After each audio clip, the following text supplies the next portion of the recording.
अस्सलामुअलैकुम वरहमतुल्लाह वबरकातुहू to everyone. तो जैसा कि आपको पता है कि जनरल इंग्लिश जो फोर्थ सेमेस्टर और सिक्स्थ सेमेस्टर में आपका सब्जेक्ट है under graduate course Kashmir university में जो होता है, वहाँ पर आपका टॉपिक है एक हाउ टू जज ग्लोबलिज्म। तो एक साल पहले मैंने उस पर एक वीडियो बनाया था, तो उस पर अच्छे खासे व्यूज़ आ गए, लेकिन थोड़ा सा अपडेट मैं करूँगा इस लेक्चर को।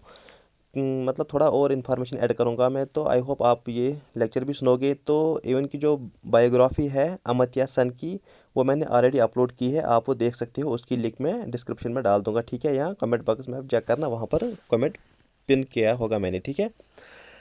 तो अमर्त्य सेन जो कि है बायोग्राफी ऑलरेडी मैंने अपलोड की है, कि मैंने आपको बोला कि इकोनॉमिस्ट और फिलासफर रहे हैं, और इसकी जो पैदाइश है वो वेस्ट बंगाल जो एक जगह है वहाँ पर प्लेस है जिसका नाम है सेंटिनिकेटन। मतलब वहाँ पर इसकी पैदाइश होती है ऑन 3 नवंबर 1933 में। अभी ये ज़िंदा ही है, अभी मतलब इसकी डेथ नहीं हुई है, ही इज स्टिल अलाइव। और ये 2 अवार्ड्स लेती है अपनी लाइफ में, वो मैंने आपको ऑलरेडी बायोग्राफीज में मतलब बहुत सारे मेंशन किया है। यहाँ पर मैं आपको बस 2 बताऊँगा। भारत रत्न इन 1999 में ये लेता है, और नोबेल प्राइज़ 1998 में ये लेता है, ठीक है। तो इस टॉपिक को समझने से पहले आपको ये पता होना चाहिए कि ग्लोबलाइजेशन पहले है क्या चीज़। देखिए, ग्लोबलाइजेशन ये एक मतलब ऐसा प्रोसेस है जिसमें कंट्रीज़ मतलब बहुत सारे कंट्रीज़ इंटरकनेक्ट हो जाते हैं इकोनॉमिकली एंड कल्चरली। मतलब यहाँ पर इंपोर्ट एक्सपोर्ट हो रहा है पूरी दुनिया से। मतलब पूरी दुनिया के साथ इंटरेक्शन कर सकते हैं आप लोग, मतलब चाहे आपको ट्रेड करना होगा या आपको बिजनेस करना होगा, इंफॉर्मेशन एक्सचेंज करनी होगी। मतलब सपोज़ कि अगर आपको किसी मतलब फॉरेन कंट्री से कोई चीज़ कोई इंफॉर्मेशन मतलब आपको इंपोर्ट करनी है, मतलब आपको वहाँ जाने की ज़रूरत नहीं है, आप मतलब वो चीज़ इंपोर्ट कर सकते, आप मतलब वो चीज़ इंपोर्ट कर सकते हो। मतलब जो मतलब क्रॉस बॉर्डर्स में ट्रेड होता है उसको हम बोलते हैं ग्लोबलाइजेशन। आपको पता है कि जो इकोनॉमिक पॉलिसी है 1991 के बाद मतलब ग्लोबलाइजेशन आया। उससे पहले क्या था, उससे पहले मतलब सब कुछ किसके हाथ में था, गवर्नमेंट मतलब स्टेट के कंट्रोल में सब कुछ था। मतलब अगर किसी आपको ट्रेड करना होगा आपको परमिशन लेनी थी, लेकिन उसके बाद वो 1991 में फिर इकोनॉमिक पॉलिसी आई। उसके बाद ग्लोबलाइजेशन, लिबरलाइजेशन और प्राइवेटाइजेशन किया गया, जिसकी वजह से मतलब ट्रेड को बहुत फ़ायदा मिला। हम मतलब हम एक दूसरे के साथ इंटरकनेक्ट हुए पूरी दुनिया के साथ, ठीक है।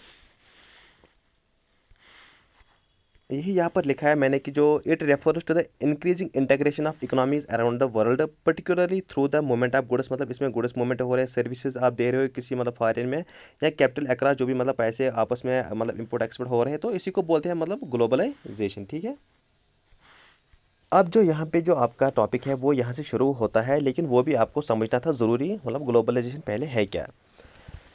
हम जो ग्लोबलाइजेशन है हम इसको ऑफ्न देख रहे हैं कि ये एक वेस्टर्न का कंसेप्ट है। मतलब जो कि ग्लोबलाइजेशन है ये मतलब वेस्टर्न कंट्री से आया है, वहाँ से स्प्रेड हुआ है फिर फॉरेन मतलब बाकी कंट्रीज़ में, लेकिन ये इसका ऑरिजिन क्या है, वो है वेस्टर्न कंट्री से ग्लोबलाइजेशन आया है।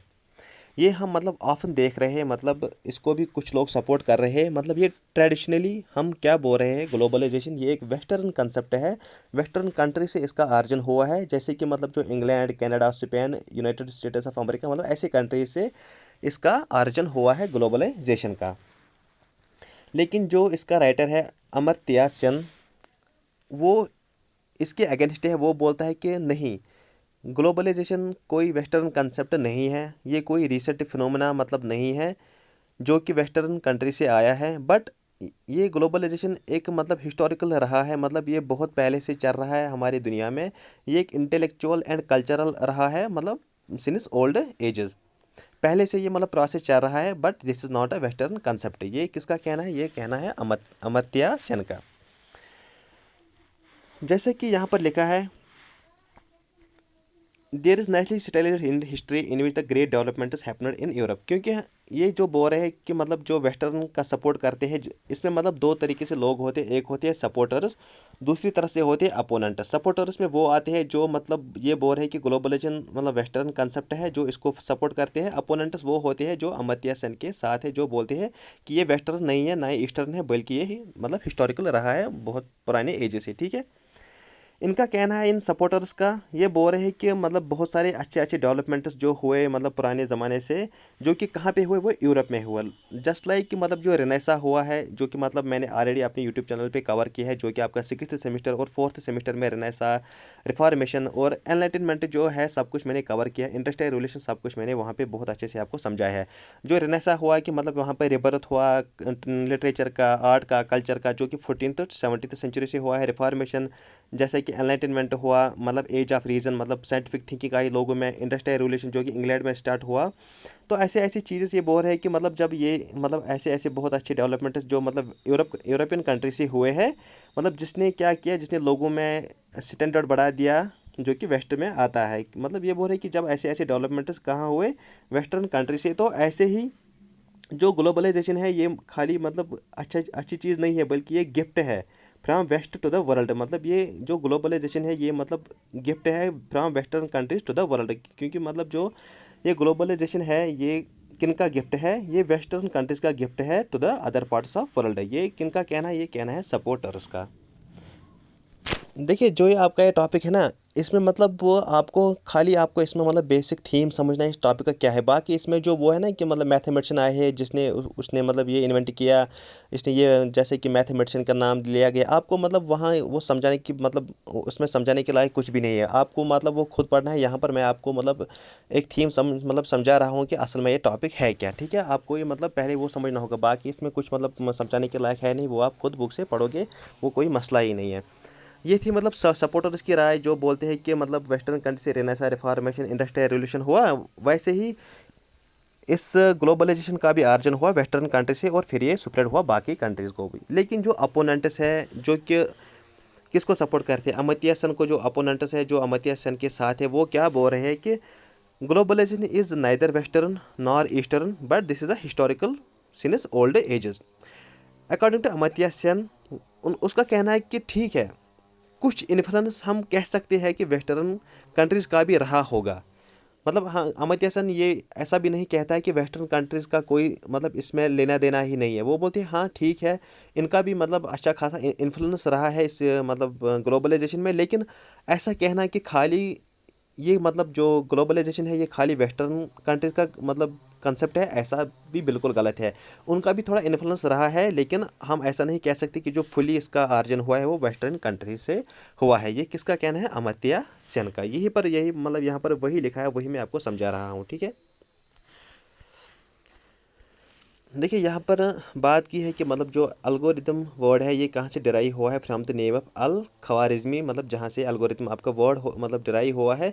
ये भी मतलब वेस्टर्न कंसेप्ट मतलब नहीं है, ये मतलब इंटेलेक्चुअल है। ये मतलब वेस्टर्न से बाहर हुआ है, जिसने मतलब लिंक किया है वेस्टर्न मैथमेटिक्स को। मतलब यही ऐसे ऐसे मतलब कुछ इन्वेंशंस मतलब बाहर भी हुए हैं, मतलब जो कि खाली वेस्टर्न कंट्री से नहीं हुए हैं। कुछ इन्वेंशंस मतलब कुछ मतलब जो डेवलपमेंट्स हुए हैं वो outside other than western country से भी हुए हैं। तो यहाँ पर जो द टर्म अलजबरा है वो डिराइव हुआ है from the title book of famous, जिसका नाम है अल जबरवा अल मुकाबिला। ठीक है, ये जो अल ख्वारिज़मी है ये भी मतलब वेस्टर्न का नहीं है, मतलब ये नॉन वेस्टर्न है, जिसकी मतलब इसकी वजह से कंट्रीब्यूशन हुई किसको, मतलब जो यूरोप में डेवलपमेंट्स हुए हैं, रेनेसा और एनलाइटनमेंट हुआ, इंडस्ट्रियल रेवोल्यूशन जो हुए थे ना वह यूरोपियन कंट्री से, इसकी वजह से मतलब जो इसने किया है, इस अल ख्वारिज़मी जो कंट्रीब्यूशन है इसकी वजह से मतलब बहुत फ़ायदा मिला, इन्फ्लुएंस हुआ किनको, इन यूरोपियन डेवलपमेंट जो हुए हैं, रेनेसा, एनलाइटनमेंट वगैरह वगैरह ऐसे ही। तो जो मतलब the west must get full credit for the remarkable achievements that occurred in Europe. ठीक है, मतलब इनका भी मतलब हम क्रेडिट देते हैं कि उन्होंने मतलब अच्छे खासे डेवलपमेंट किए हैं यूरोप में, फिर जो मतलब बाकी बाकी कंट्रीज़ में स्प्रेड हुए। लेकिन जो हम कह रहे हैं कि जो खाली ये emasculate western conception is an imaginative fantasy. मतलब अगर हम फिर बोलेंगे जो ग्लोबलाइजेशन, अगर हम ये भी बोलेंगे कि ये भी किन का है, वेस्टर्न कंट्रीज़ का, तो फिर ये मतलब एक मतलब ये इमेजिनेटिव है। ये मतलब एक आप कह सकते हैं मतलब ये जेन्युइन नहीं है, ये ठीक नहीं कहना है कि अगर हम बोलेंगे ये ग्लोबलाइजेशन भी किन का है, वेस्टर्न कंट्रीज़ का। ठीक है, अब कुछ मतलब ऐसे इन्वेंशंस भी हुए हैं मतलब that came from other than western countries, like जो डेसिमल सिस्टम है ये इंडिया में मतलब डेवलप हुआ between 2nd and 16th century. और ये किन्होंने यूज़ किया, जो अरब मैथमेटिशियन थे इन्होंने ये यूज़ किया, और इसके बाद ये कहाँ स्प्रेड हुआ, यूरोपियन कंट्रीज़ में। मतलब ऐसे इन्वेंशंस भी मतलब बहुत सारे इन्वेंशंस ऐसे हुए मतलब जिनका मतलब लेना देना नहीं है वेस्टर्न कंट्री से, मतलब जो कि अदर देन वेस्टर्न कंट्री से डेवलपमेंट हुए, मतलब जैसे कि डेसिमल सिस्टम मैंने आपको बोला ये भी वेस्टर्न का नहीं है। और जो फर्स्ट प्रिंटेड बुक है जिसका नाम है द डायमंड सूत्रा जिसको हम बोलते हैं, या उसका जो उसकी बुक है उसको बोलते हैं मतलब वज्राज चदिका, ये मतलब ऐसे ऐसे नामों से इसको हम बोलते हैं शॉर्ट में, मतलब इसको बोलते हैं डायमंड सूत्रा भी, ठीक है। ये किस पे लिखी है ये बुक, मतलब ये ओल्ड ट्रीटेज ऑन बुद्धिज्म है, जो गौतम बुद्ध था उसके बारे में ये बुक लिखी है। और इसको ट्रांसलेट किया गया है फ्राम संस्कृत टू चाइनीज़, ठीक है। और किसने किया है, बाय कुमारा कुमारा जीवा। देखिए मैंने पहले जो मैंने लेक्चर बनाया था उसमें मैंने ऐसे ऐसी चीज़ों का मेंशन नहीं किया था, क्योंकि ये चीज़ें समझाने के लायक नहीं है, ये आप खुद आपको याद रखना है किसने क्या क्या किया, बाकी जो मेन थीम है मैं वो आपको वही समझाऊंगा, ठीक है। तो मतलब जो फर्स्ट प्रिंटेड बुक है जिसने मतलब बहुत फ़ायदा दिया किसको, ग्लोबलाइजेशन को, मतलब जो चाइनीज़ कंट्री से मतलब डेवलप हुआ, जो मतलब चाइना जो कि वेस्टर्न कंट्रीज़ नहीं है। और जो मैंने आपको बोला फर्स्ट प्रिंटेड बुक वो डायमंड सूत्रा है, और ये भी मतलब वेस्टर्न कंट्रीज़ की डेवलपमेंट नहीं है।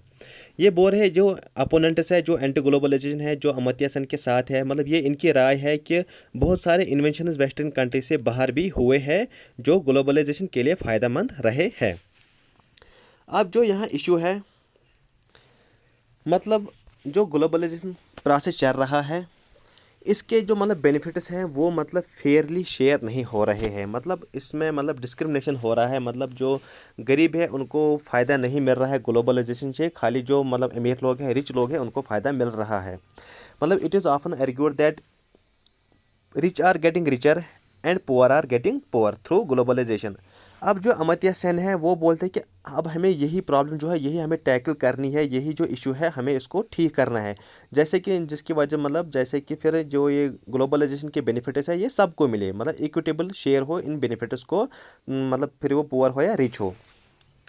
दैट इसीलिए इस टॉपिक का नाम रखा है हाउ टू जज ग्लोबलाइजिम, मतलब हमको इसमें रिफॉर्म्स लाने हैं। ग्लोबलाइजेशन जो प्रोसेस है अमर्त्य सेन कह रहे हैं कि we have to make reforms to make better and fair use of globalization. Globalization Sen क्या बोलता है, फिर अमर्त्य सेन बोलता है कि आप ग्लोबलाइजेशन को रिफॉर्म करो, इसमें रिफॉर्म्स लाओ और जो बेनिफिट्स है ये सबको मिले, फिर वो गरीब हो या अमीर हो, मतलब इनके बेनिफिट सबको मिले। इसलिए फिर इसने फिर जो अगर हम जज करें कि असल में कि जो ये ग्लोबलाइजेशन है ये क्या है, हम इसको कह सकते हैं it is neither western nor eastern but historical approach since old ages. यही मतलब जो ग्लोबलाइजेशन लास्ट में क्या है, globalization is not global westernization according to Amartya Sen, मतलब अमर्त्य सेन के हिसाब से मतलब ये वेस्टर्न कंसेप्ट नहीं है ग्लोबलाइजेशन, जो कि किस में लिखा है अमेरिकन प्रॉस्पेक्ट जो 2202 आर्टिकल में लिखा है हाउ टू जज ग्लोबलिज्म। इसी में मतलब जो इंडिया का विनिंग इकोनॉमिस्ट है नोबेल प्राइज़ विनिंग, वो बोलता है कि ग्लोबलाइजेशन इज़ नाइदर न्यू, ना ही कुछ नया, मैं जो मैंने पहले ही बोला कि ये कोई नया रिसेंट फिनोमिना नहीं है, नॉर एंटायरली वेस्टर्न, मतलब ये खाली वेस्टर्न का नहीं है, नॉर ए कर्स, मतलब ये मतलब हमारा भी पूरा नहीं है, मतलब ये सबको मिल के है। But it is benefits are not fairly shared, but जो असल में मसला है जो ग्लोबलाइजेशन के बेनिफिट्स है इनको फेयरली शेयर नहीं किया जाता, इसमें मतलब ग्लोबलाइजेशन में बहुत सारे प्रॉब्लम्स है and that is the problem to be tackled. अब हमें यही प्रॉब्लम है जिसको हमें सॉल्व करना है, जिसकी वजह से मतलब ताकि जो ग्लोबलाइजेशन के बेनिफिट्स है ये सबको मिले, फिर मतलब पुअर को भी और रिच को भी।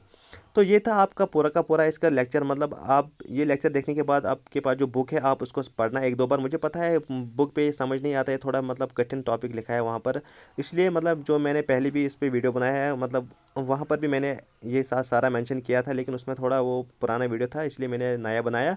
और जो बाकी बाकी जो सिक्स्थ सेमेस्टर में इंडियन पॉलिटिकल सिस्टम है, हिस्ट्री वगैरह है, तो मैंने बहुत सारी वीडियोज़ अपलोड भी किए हैं, आप वो भी देख सकते हो। चलिए थैंक यू, अल्लाह हाफिज़।